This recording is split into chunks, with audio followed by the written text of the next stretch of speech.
Good afternoon, everyone, and welcome, welcome, welcome. You have found us here on Crime Time, live on A Mighty Blaze. I'm your host, Hank Phillippi Ryan, and I am so pleased that you are here today. We're at 3 o'clock. We're usually at 4 o'clock, but we are coming on early today because I do not want you to miss talking with Nina Simon and this absolutely not to be missed, marvelous, wonderful, unique mother-daughter murder night. And we will talk about that in about 30 seconds. But first, I'm Hank Phillippi Ryan, the USA Today bestselling author of 14 going on 15 novels of suspense. My current book is The House Guest, which is out right now. And look, what's coming out in February. Look, I can do this with my, isn't it a good book face? One wrong word about how one wrong word can ruin your life. And I think it's now ruined. I love this. I'm just obsessed with making my face match. Anyway, we'll talk about that when the time comes, and you will be hearing quite a bit about that. I'm seeing people arriving already. Susie Baldwin says, hello, Hank and Nina. Katie Crutchfield-Wastland is here, says, congratulations on your book. Oh, look, Deborah's here. Renee is here. Cannot wait for one wrong word. Thank you, Deborah. When I look over here, I'm looking at the comments, you'll note. And here is Nina Simon and Mother-Daughter Murder Night. I am so honored to be able to bring Nina to you today. This book is wonderfully engaging and incredibly twisty and entertaining. You have never read a book like this, you will absolutely adore it. And I know that by the end of today, you will run and get this novel because, and look, it's even Halloween colors. Is that not perfect for today? And it is the Reese's pick, just saying, and a whole lot of more wonderful accolades. And I want to hear from Nina herself. Nina, congratulations. And just, wow, this has been such a massive, buzzy, wonderful, wild success. Are your feet touching the ground at all? Oh yeah, it's been very overwhelming, and I think that I'm so grateful now. The book came out in the beginning of September, and that first month was just a total whirlwind. But now I feel like my feet are on the ground, and it is. While it was amazing to have that experience of so much excitement in the first month, I feel like now I'm a lot more present, especially hearing from readers, which, as you know, is just like the greatest thing on earth, to hear from people who have really connected with the characters or with the story. And so it's just been a dream. And we'll be talking about that. I know you saw Brenda Gaskell just saying how much she loved your book. And Brenda says, I've been looking forward to this interview. And that's great. And Renee says, Nina, your debut novel was wonderful. And a lot more questions that we will later. Let me tell you, though, I think I was with you at BoucherCon in San Diego, maybe the day after you heard that it had been chosen. We're talking about Mother-Daughter Murder Night, you all, by Nina Simon, that this had been chosen a Reese's pick. How did that happen? And when did you find out? And what was that like? Yeah, I actually had found out earlier, but I think I ran into you just when it was because it's such a big secret. I think when I ran into you, it was just a couple days before the book came out. And so the secret was starting to come out so I could finally tell people because or acknowledge it because others were talking about it. So, it's such an incredible thing to have this kind of celebrity endorsement, especially for a debut novelist, because when you write a book and nobody has read your last book, it's so hard to be visible within such a crowded marketplace with such incredible storytellers. And so I actually have to back up and tell you about what happened a year earlier because my birthday's in July and we spend every July in Eastern Washington where my husband is from. And my birthday is then. And the day before my birthday last year was the day my agent called me and said, we've got a publishing deal. The book is going to be published by William Morrow. And so then, of course, had a great birthday. We took all the cousins to the water park. It was so exciting. And fast forward to July this year, again, the day before my birthday, I am sitting on the porch of the same little cabin in Eastern Washington, and I get a call from my editor saying, Nina, I have something to tell you. And I was very nervous. I don't know if you remember, Hank, with your first book, I just constantly had insecurity that something terrible was about to happen, that I was going to be found out. And so I thought, oh my goodness, like, why is my editor calling me, is the book getting canceled? And then she says, I'm going to tell you something that's going to change everything. I was like, oh, shoot, they really are canceling the book. This is a nightmare, And, but she said, I just got word that Reese's Book Club has picked your book for September. And it was just incredible. And actually, it's funny when people ask, how does it feel for it to be a bestseller or to get all this attention now? Actually, the purest feeling of that just kind of like heart-surging joy was when I got that call, because at that point it was a secret. Nobody knew, but I knew. And, I asked my editor right away, can I tell my mom? Because my mom was such a big part of the development of this book. And they said, yes, you can tell your mom. I said, can I tell my sister? They said, no, you can't tell your sister. And so I had to sit on it for 2 months. But it was just uncomplicated joy in knowing that this meant that the book was going to reach a lot of people. And it also meant I had another great thing to tell my mother, which I am always like a baby, or maybe it's a mama bird. I don't know. I am a bird bringing her crumbs of good things about this book all the time, because, I wrote this book as a love letter to her. And anytime something good happens with it, she's always the first person I want to call. Well, of course, we'll talk about that whole story Yeah. in just a minute, because I really want to get into that. But when you talk about those July phone calls and the rhythm cycle of how things happen, and what do you think about that sort of philosophically, cosmically? Do you think there's a, are you in the flow? Is there a thing? Is it some Hank, I think next summer my husband better buy me a unicorn for my birthday, because I don't know how to top this. And I think that I was being interviewed the other day by somebody who said, wow, you've had such a dream publishing experience. But I always say, yes, it has been a dream and a blessing, but it started as a nightmare. I wrote this book out of a time of a huge family crisis, and thank goodness we have had a positive story since then. And so I don't really believe in, I live in Santa Cruz in the woods. So there's plenty of new aginess around me, but I'm not that kind of way. But I do feel like there have been a lot of blessings in this path and this story. And I'm just, sitting deeply in gratitude for that. And I think that there is also a lesson, and then we'll go on to other parts of the show. But I think there's a big lesson in adversity, and how sometimes the most terrible thing that could possibly ever happen, somehow there's a wonderful thing around the next corner that we just don't know what it is until it happens. So Mother Daughter Murder Night is such an example of that. And let me just welcome you all again. I'm going to turn on a light. I'll be right back. All right, you go turn on the light while I tell everybody about the perfect time. Right, here I am. Now you can see me better too. Oh, hey, Nina.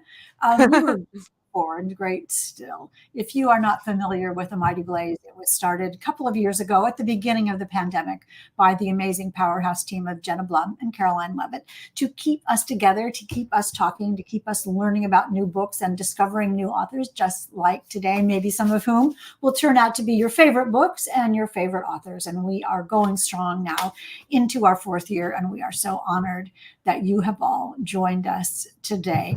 I am in Boston. Nina Simon is 3,000 miles away on the other side of the United States, and through Zoom and through StreamYard, we can do that. And we are so happy that you all are here. Robin Stull and Renee Herskowitz and Mary Garrett is here, and Katie Crutchfield and Sherry Steuben and Liz Havens from all over the country and all over the world. So that is great. Let me tell you quickly about Nina Simon. I'm going to give you, I know you know all about her, but I'm going to make sure you do. Nina Simon has been, are you ready for this? Because we have some great bios of people. Every day I think it can't get any cooler than that. And then here we go.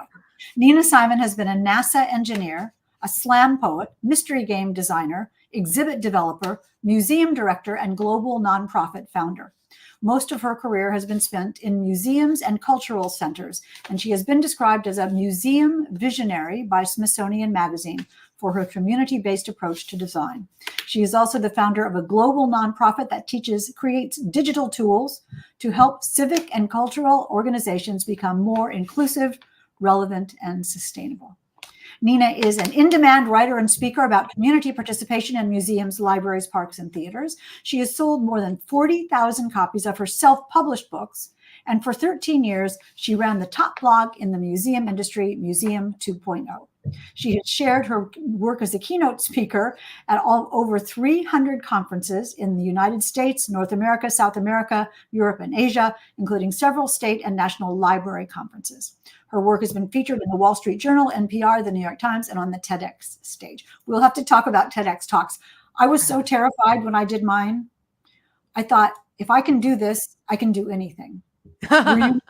Well, that's how I feel about slam poetry, Hank, because, people say, oh, don't look at reviews, things like that. But when I was a college student, so I studied electrical engineering in Worcester, Massachusetts at WPI, and I was an engineering student by day and then a slam poet by night. And I'm sorry, once you have had experience reciting your own original poetry to drunk crowds in bars in Boston and Providence and Worcester, and they have scorecards that they are going to hold up and judge you, there is nothing as terrifying as that. So that was really a great, pressure cooker experience as an early writer. That is completely terrifying. I mean, I'm a television reporter, and I've been a television reporter for 20 years. And so doing a live shot on live TV where you don't know what's going on behind you and you have a million people listening to you, I'm not sure. I kind of think that slam poetry with the holding up the cards is scarier.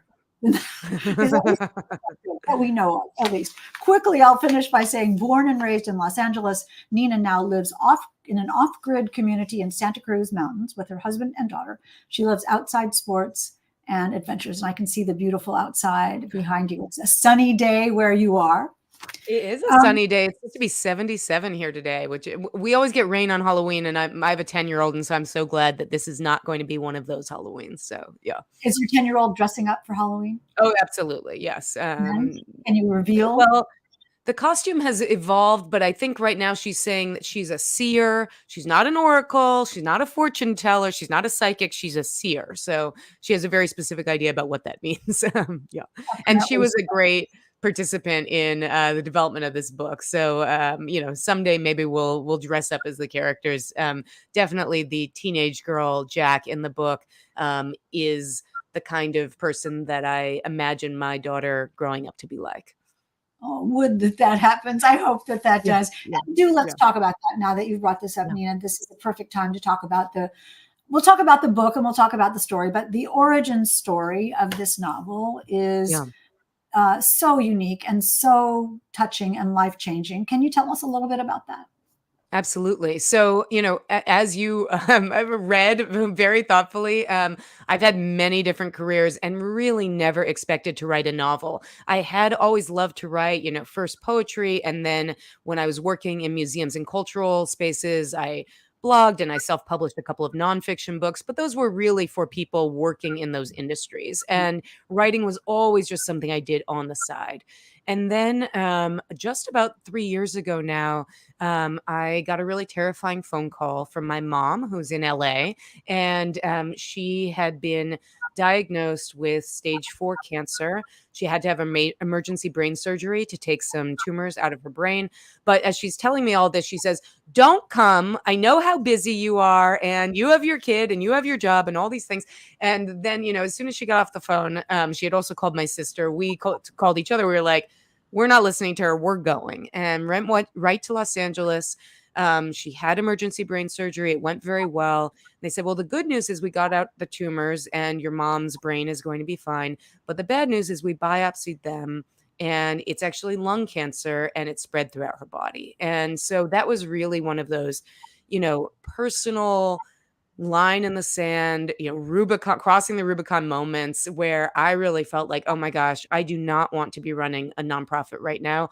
All I want to be doing is being with my mom. And so I was able to work with the organization I was running, as well as with my husband and kid, to be able to really shift my life, to spend all my time with my mom and to move in with her in Los Angeles. And, so many friends, Hank, during that time said, you'll never regret the time you're spending with your mom right now, which was absolutely true.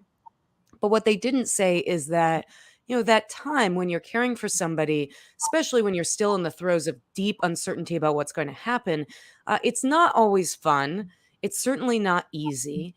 And we found very quickly that we needed an escape. We needed a distraction so we were not spending all our time talking about cancer.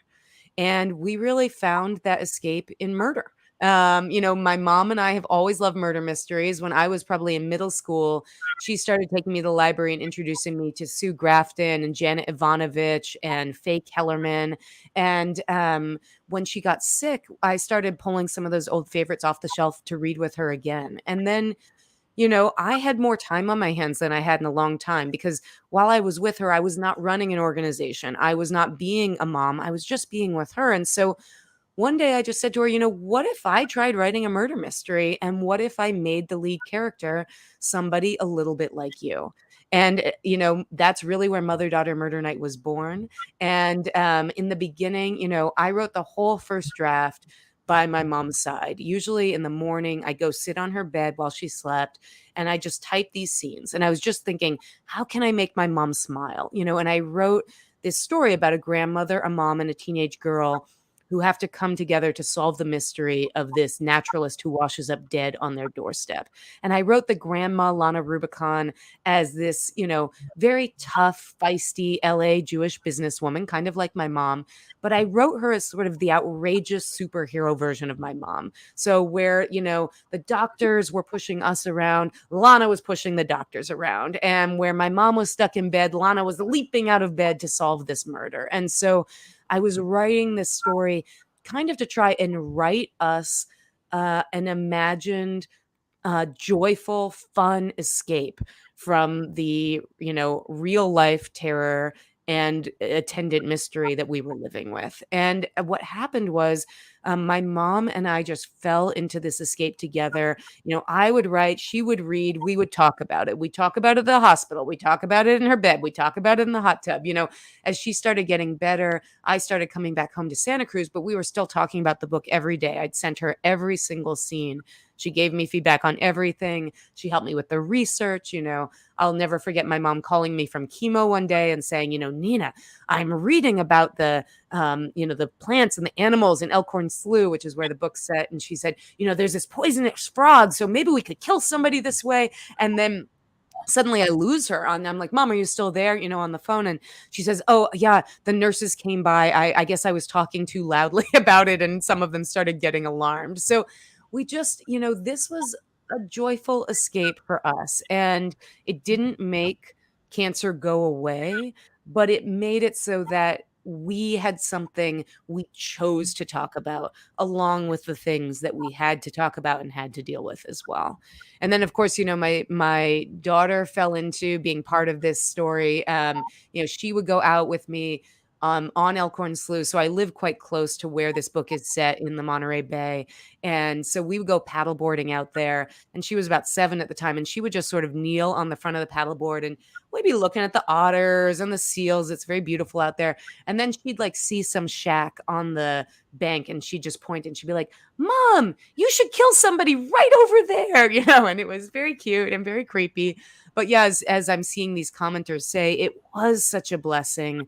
And it's something that really brought life and joy and comfort to us in the writing. And it has been so amazing, Hank, now to get to share it with others, to hear from readers who are going through their own challenging situations, whether it's with cancer or something else, and to be able to celebrate this beautiful story. And I guess the one thing I never know exactly when to say this, but my mom is doing great now. And so that also is such an incredible element to this story, to be able to not just have these imaginary people solve this crime and come together in love, but for my mom to be strong and for us to be doing events together and just sharing the success of this. And I don't know if she's watching, but I did talk to her twice already today and she said she might watch. So if you're here, hi Mom, and I love you.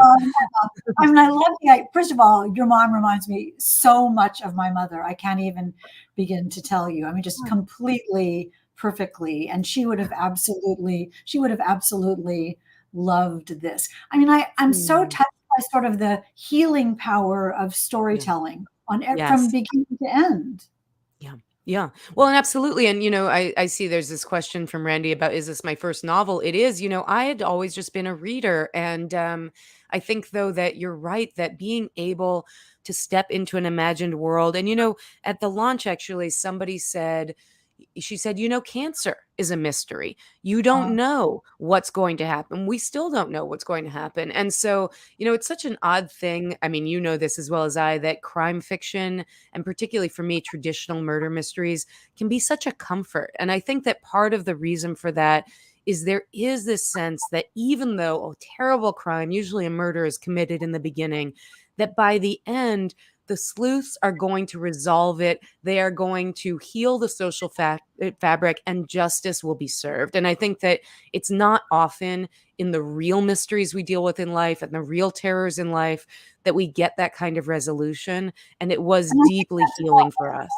Yeah. I think that's wise, because I do think that one of the reasons that people read crime fiction, and if you just joined us, we're talking about Mother Daughter Murder Night, the fabulous debut Reese's Pick novel by the brilliant Nina Simon, with a little help from her fabulous mom, who I hope is Mm, watching. One of the things we are, the world can feel very out of control. No mm, matter what it is that's happening around us. And reading a wonderful murder mystery where we rely on the fact that the author will wrap this up at the end, give us yeah. a sense of justice, and change the world for us a little bit. And just for that little moment, we can say, yes, that's exactly what was Mm, supposed to be. And mm, mm. that's fabulous. And I love that you use this. And everybody in the comment is saying, Irma says, I spent the last 6 months with my mom. I would not trade that for anything. Yeah. I'll tell you very Mm. quickly. I was saying that your mom reminded me, or Lana reminded me of your mom as Uh-huh. well. Is that when my mom was dying, years ago, I mean, this is 5 or 6 years ago, of cancer as well. And I was Mm, sitting in the hospital bed with her, and I was crying and crying, mm. tears streaming down my face. And my mom says, "Oh, honey, don't cry." And I said, "Well, and she says, "It'll make your eyes puffy." Oh, that's such a Lana moment. Oh, and my mom would call me all the time with Lana moments to share. And of course I always have to say, my mom is much nicer than this character. She and I have a terrific relationship. But as you know, in fiction, we've got to have conflict. And I loved writing the journey of Lana and her daughter going Let's talk from, about a semi-estrangement to that. really getting closer. Yes, Yeah. I mean, yeah, the conflict at the beginning. And Yeah. one of the things that's so wonderful about the book is that the conflict at the beginning, this prickly sort of attempt Mm-hmm. at communication that sometimes mothers and daughters have, when everybody's just trying to do what they think is the right thing, and the other Right. person just doesn't understand it that way, and they're trying to do what they think is the right Yes. thing. And that's sort of how Mother Daughter Murder Night opens, where this big moment of change, and everybody's telling each other what to do. Yeah. Grandmother, mother, and daughter. Talk a little bit about the three characters in the Yeah. book and how you created them. So we haven't even talked about the book, so we should switch gears and do that. And so Well, people know a I bit about I the book yeah, I as well. really wanted to write a story that was both a satisfying murder mystery and a, heartwarming and complex family story. And I think that for me, writing the three women at the center of this book was all heart. And it was very drawn not from the personalities or specifics of what we were going through, but from, some of the broad strokes of what I was experiencing, frankly, as someone who had always kind of been a Lana. I had been a CEO and been doing all these big jobs. And then when my mom got sick, transitioning into a caregiving role and feeling grateful and proud to do it, but it was a suit that did not exactly fit right away. And I think that, and so I wrote these characters of Lana, this very independent, bull in a china shop kind of character. And then her daughter, Beth, who is strong and tough, but in an entirely different way. Beth is a nurse who works in an assisted living facility. She really draws her strength from caring for others. And I think in the beginning, Beth sees her mother, Lana, as very selfish. And Lana sees Beth as a pushover and as somebody who is going to get lost because she's not fighting for what she wants to be and who she is. And I think that the thing I was really interested in is how can I write strong women, and there are three strong women because the teenager Jack is also strong, but in more of an adventurous outdoors way.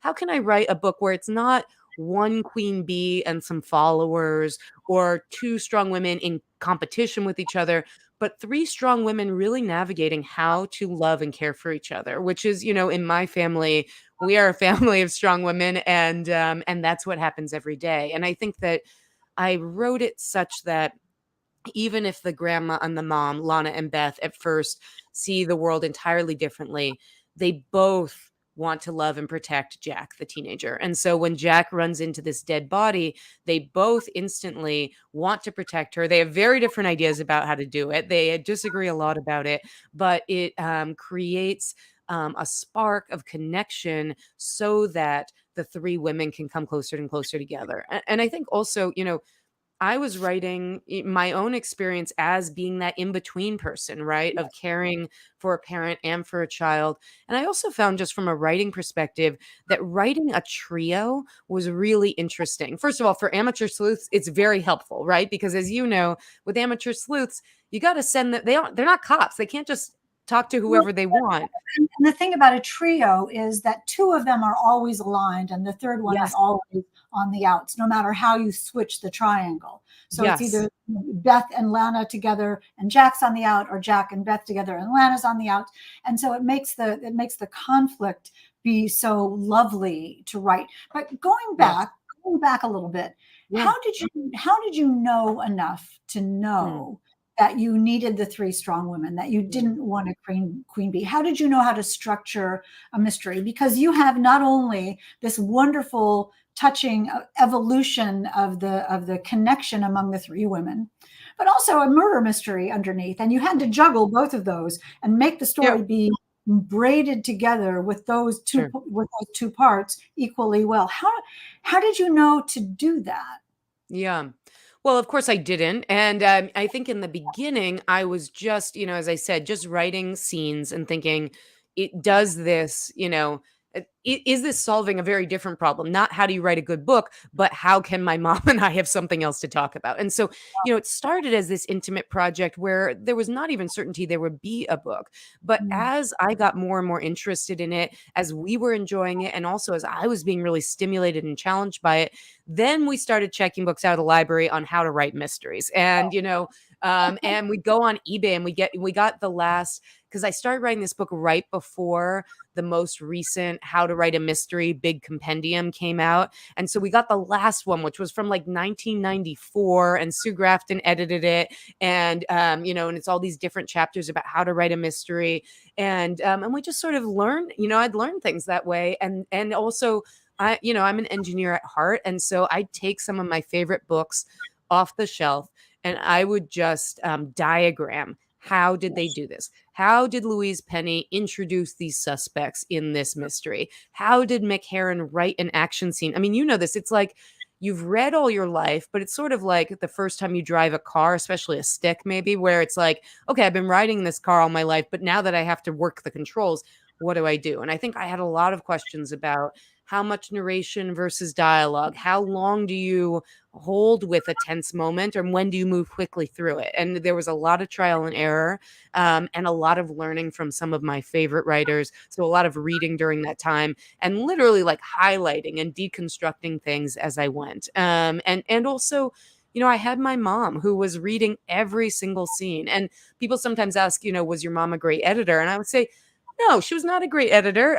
She mostly was very focused on typos, what the characters were wearing, whether Lana Rubicon was being portrayed in a heroic manner. But the most important thing my mom did, especially with that first draft, was say, what happens next? Keep going, let's talk about it. And so it made something that might have felt very daunting and potentially ridiculous feel like it was this project we were doing together that mattered to us. And because it mattered to us, I didn't really think about whether it would matter to other people. And then, yes, I got more and more confident, and I learned more and more from these books I was reading about mystery writing. Hank, I kind of did it backwards because I wrote this book in this very little bubble with my mom and used a lot of, writing guides to help me. But then it wasn't until after I had an agent and a book deal and had learned so much from my agent and editor about how to improve the book that I started to build more of a writing community. You and I met the week before the book came out, and that was the first time I'd been at BoucherCon, which is the big mystery writing conference. So I didn't start with a writing group. I started with me and my mom, and then I learned so much from my agent and eventually my editor. I mean, when my agent picked up the book, she said, this is great. The three women at the center are all heart, and that, part is beautiful, but we have to bring the mystery up to be as layered as the story of the women. And so, I changed the motive of the killer. Every suspect who had been flat got more depth. My agent, one of the brilliant things she taught me was, she said, you have to put your suspects on a lazy Susan. And she said it shouldn't be random when the sleuths go check out another suspect. Every new clue that they find should make the person right in front of them either more or less suspicious, but should cast their energy so they're racing to talk to this other suspect. And so you keep going around. So there were things like that I didn't know. And, I mean, those are things that are learned, that everything Sure. in a book happens because of something else, Right. that it's Yes. natural. People are making decisions, and things are revealed, and that it's fair, and that you don't cheat, and that the reader Right. knows everything that they need to know. And you do that so perfectly in Mother Daughter Murder Night. And we all Thank you. know it's not easy. And the other thing, that the ticking clock, not only of Lana's life expectancy in this novel, but also that there are two groups of people working on this crime, on this murder, Lana Right. and the gang on one end, the amateur sleuths, and the real police officers who Yeah. are brilliantly drawn, working on it parallel. So talk a little bit about how you balance the two groups of people and their connection. Yeah.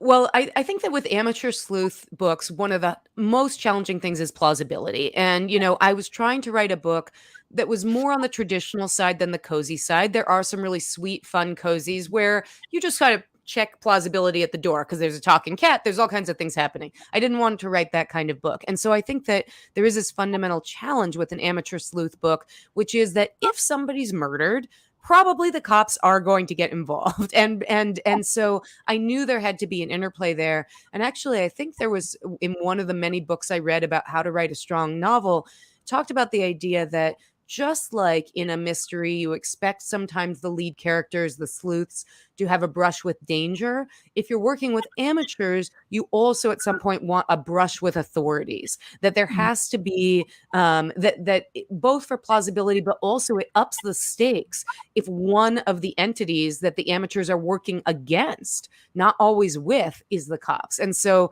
I wrote this tag team of two sheriff's deputies, two detectives, one of whom is really an oppositional force, and one of whom becomes sort of a fourth partner with the three women in the story. And I think that part of that was about me trying to think about what was plausible, but also, frankly, I wrote this book, the first draft, in 2020, 2021. I think that was a time around this country that people were having much more complicated conversations about cops. And as somebody who loves reading detective novels, most detective novels, the detectives are written as fundamentally good and fundamentally, wise and just. And I think that, over the last few years, more and more of us have been questioning the basis of that concept. And so I wanted to write, one cop who was sort of a misogynistic, racist idiot, and then one cop who was, herself dealing with the intersection of her race as a Latina, being a woman and trying to make her way. And, as we talked about, some of this story is really about what does it mean to be a strong woman. And there's no question that Detective Teresa Ramirez is as much a part of that conversation as the three women at the center. I was going to bring that up too, because when you were talking about three strong women, I kept thinking four strong women, four strong. Yeah. Detective Ramirez is great. I mean, I loved her character, and I loved her way of looking at the world. And we are running out of time. We are so superly out of time. But let me just say quickly, hi to Beverly, hi to Emily, hi to Sharon. Anissa is here. Hooray. So glad to see you all. The dialogue in this novel is astonishing. The banter and repartee and honestly heartfelt discussion and you balance that so gorgeously. There are moments that will bring tears to your eyes and moments that made me absolutely laugh out loud. I'm talking fast because I have 20 million more questions and we're not going to get to them. But congratulations on, I mean, Lana Rubicon is the best name I've ever heard. Lana, movie star of that time, Lana Turner-esque glamour, and Rubicon like a something that has to be crossed, something that has to be changed, an obstacle that you have to make a decision about what to do. And it's just throughout gorgeous in every way. We're talking about Mother Daughter Murder Night by Nita Simon. I have 35,000 questions that I didn't get to ask. Well, and I'm seeing we have a lot of questions on the side too from people, which is awesome. Let's get to them because I'm hoping that you'll ask them for me. That will be great. So Chuck, let's take the first question and then we'll get to the giveaway. Was this the original title, says Anissa? I love it. It was not. I love it too. My agent actually came up with this title. I had a heck of a time coming up with a title. And when I looked at my shelf at the murder mysteries I love, a lot of them have titles that are not very good. And I feel like now we're sort of living in a golden age of mystery titles, and I really wanted something that had some fun and whimsy in it, and was thinking about obviously books like The Thursday Murder Club, as well as Dial A for Aunties. And we went through a zillion different ideas. But I'm really grateful to my agent for Mother Daughter Murder Night, which is just a great encapsulation of both the family side, the mystery side, and also that this has some warmth and some fun to it. And it's quirky. I also love your explanation in the book of where their title, where it came from. Can you give that away? Yeah, and I actually wrote that scene after the title was created, so we needed to we wanted to put the title into the book in a way, and I'd always known that, as I was making more complex this relationship between Lana and Beth, and Lana is somebody who became a single mom and then was just so tough and so work focused, and there is this sweet moment of her and Beth seeing Columbo on TV and remembering how they used to watch Columbo in bed together, which is something my mom and I absolutely have done my whole life. And so kind of, again, trying to bring some richness and some depth to the long history between these two women and the times when they were close as well as the times when they were distant. To have this sort of touchstone of a thing that they both know and remember and the time that they were the closest in real life and fictionally is just lovely. And it's and also it perfectly tells what the book is. I mean, just in a way. No, I've seen some reviews that are like, the title tells the whole story, except some people say, I thought it was going to be mothers and daughters killing people. And I'm like, okay, that also sounds fun, but that's a different book. Yeah. Altogether. We'll do that later. Anissa says, who was the hardest character to write and why? I think Beth, who is the mom in the middle, and a lot of that is, and she went through the most facelifts. Actually, I don't know if this ever happened for you, Hank, but I had to change her name at about draft 9.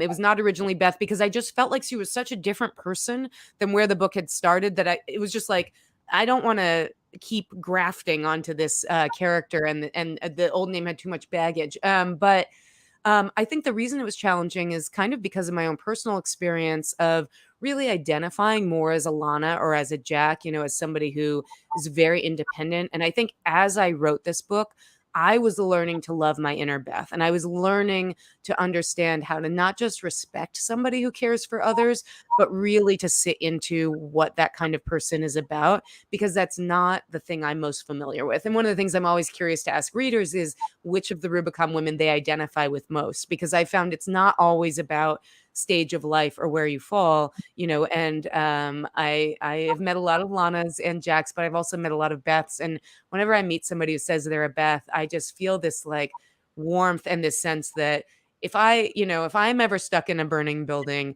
I want a Beth by my side, because I know that that's somebody who's going to be level-headed, who's going to be caring and giving into the time, as opposed to focusing on herself. And so I really had to work, though, to make that character one that I didn't just admire, but that I could really love. But although I do love what Lana did in the burning building, yes, that is a great. I forgot about that. Yeah, well, I didn't forget about it, but yes. And I will say the person who was most fun for me to write was Paul, who is the kayak shack owner.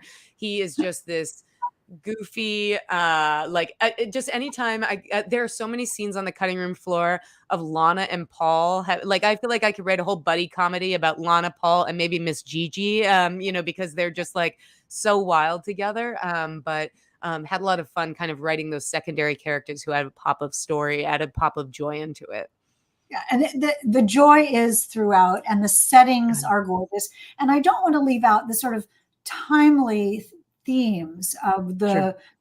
what the struggle and the murder is about, and all that encompasses: the class struggles and the geographic struggles and the Yeah. environmental struggles and all those kinds of things that are in this. But Randy, I'm so sorry, we're out of time. We're going to have to. We could talk about this forever, including whether you are a Lana or a Beth or a Jack. And all of you who came to talk with us today are Lana or Beth or Jack. We'll have you back to talk about that at some point, which leads me to my final question, which is, are you working? Is there another one? There is not currently another one planned. As you know better than me, probably, Hank, it's not entirely my decision whether there's another one or not. I'm working on another book, but it's with different characters, still in the broad world of strong women and crime fiction. But I've been working on some projects where it's women solving crimes, some where they're committing crimes. But I definitely am excited to keep playing in the space, to keep writing fiction, and to keep really putting strong women at the heart of the stories that I tell. I think that's wise. Oh, you could do what one of our readers suggested, Mother Daughter Murder Night. You could do that book where the mothers and the daughters are doing the murderers. Sure. I want you to, I can say this, Nina can't say it, but I can say it. I know that you will love this. You will just love this. So run, run, run and get this novel, and then let us know how you like it, because I guarantee you will adore it. But one of you will not have to go buy it. One of you will be able to win it right now as we spin the fabulous wheel of fun and see who wins a copy of Mother Daughter Murder Night. So Chuck, let's just see how this goes, and we'll spin the wheel. Is this not great? This is high tech as it comes. And shows that we are, and the winner is Randy William Gravitz. That's so great. Thank you. And Randy can sell this book up one side and down the other if he has not done that already. Thank you, Randy, for giving up your question. And the Wheel of Fun has chosen you as the one who sacrificed their question. And in return, you get Mother Daughter Murder Night by Nina Simon. Let me tell you quickly before we go, do not leave, or get some lemonade, get a Diet Coke, get a cup of tea, whatever time it is where you are, because in about 10 minutes, 15, I'll be talking to Tim Johnston about Distant Sons. Distant Sons is a gorgeous literary thriller. This is just shockingly well written. I've never seen such a thing that's as gorgeously literary and compelling as this. Completely different from the absolutely adorable, fast-paced, page-turning, heartbreaking, and lovely, quirky, fabulous, unique Mother Daughter Murder Night by Nina Simon. So we will see you in about 15 minutes. Nina, thank you for coming. Thank you so much. And I will jump over to Facebook after this and see if I can answer some questions in text. And thank you so much for having me. This is my debut, so I always love hearing from readers. I've been hearing from a lot of book clubs recently, which has been so fun. So if you are responding to this book, if you have something you want to share with me, please reach out. I'm really easy to find at ninaksimon.com or anywhere on social media at Nina K. Simon. And yes, Renee, I would love to do that. And just so honored to join all of you, and just for the energy and the space that you open up, Hank, for readers and writers of all kinds. So thank you. Well, my pleasure. Absolutely. And Nina's mom, if you are here, hi, Mom. Thank you so much for coming. And I saw my dad's here, so hi, Dad. Thank you all for sharing Nina with us. All right. Thank you. So we'll see you in 15 minutes. And remember, till then, it is always safe inside a book. And we'll see you next time.